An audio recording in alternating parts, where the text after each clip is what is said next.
जाना किस्सा बाबा खरस्त ना उस्तटी शावा ओना चुंको जिंदगी मस्ताने अल्लाह दोनों गमासिक बाबुल जाना किस्सा बाबा खरस्त ना उस्तटी शावा ओना चुंको जिंदगी मस्ताने अल्लाह दोनों गमासिक शहीदिया गाना ना शायरी है अंजीरा जावेद नदीम ना और अंजीरा फरमाइश करे ने मीर लियाकत ओना मार जहूर जान तारिक पुल मीर इजाज ओना मार अवैस पुल सूराब निगाड़म फरमाइश करे ने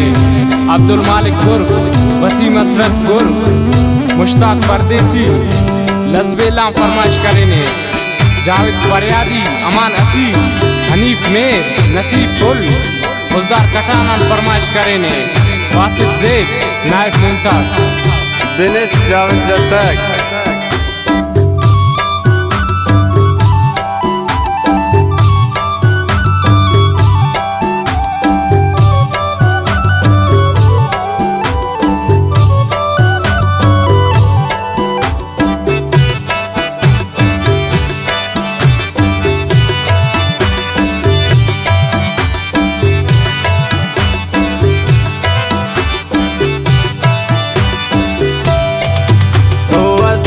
ताराना सालास मिला दोस्ता दोनों हवालास बिंगुम बाबुल दुनिया इलाने इलम ममताज पास परेशाने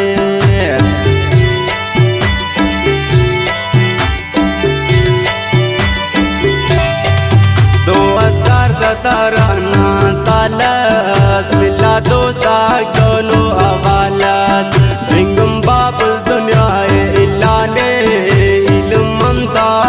परेशान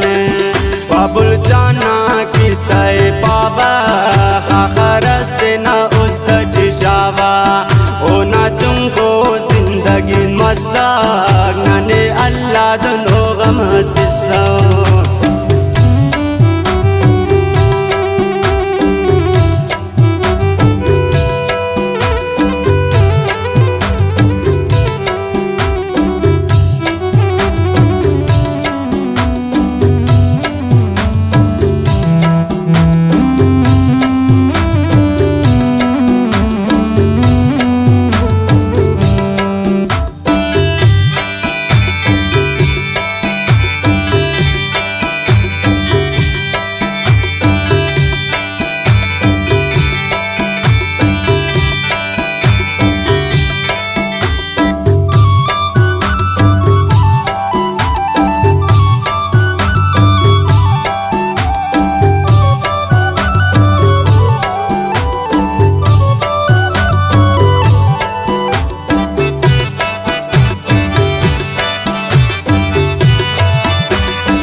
नागुमा पे नवाल बसाक बिंगुन जौर जान दुनिया इलाने टकरी जुल्फिकार परेशान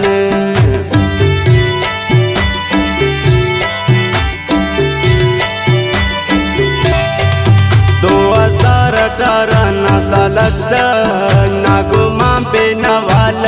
बसाक बिंगुन जौर जान दुनिया इलाने टकरी जुल्फिकार परेशान बाबुल जाना किस्सा बाबा खरस्त ना उस्तटी शावा ओना चुंको जिंदगी मस्ताने अल्लाह दोनों गमसिसा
कौला दाते किन उस्र मस्सा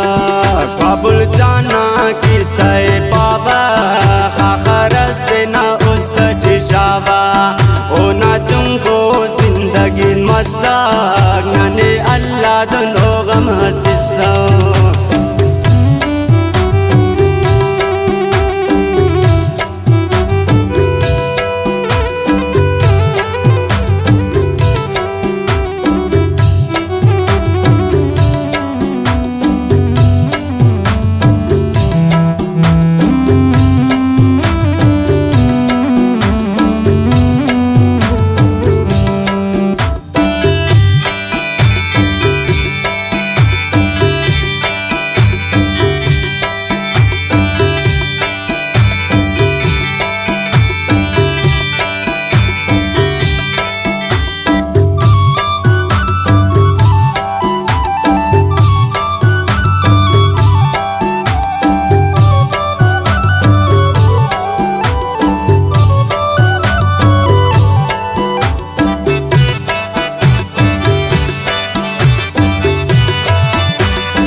नदीम जावेद की साहिल काने शहीदा के पास परेशाने उफ्ता चुनको जिंदगी मस्ताक नने अल्लाह दुनो गमस्तिसो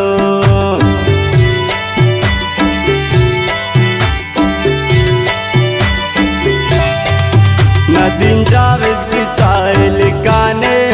शहीदा के पास परेशाने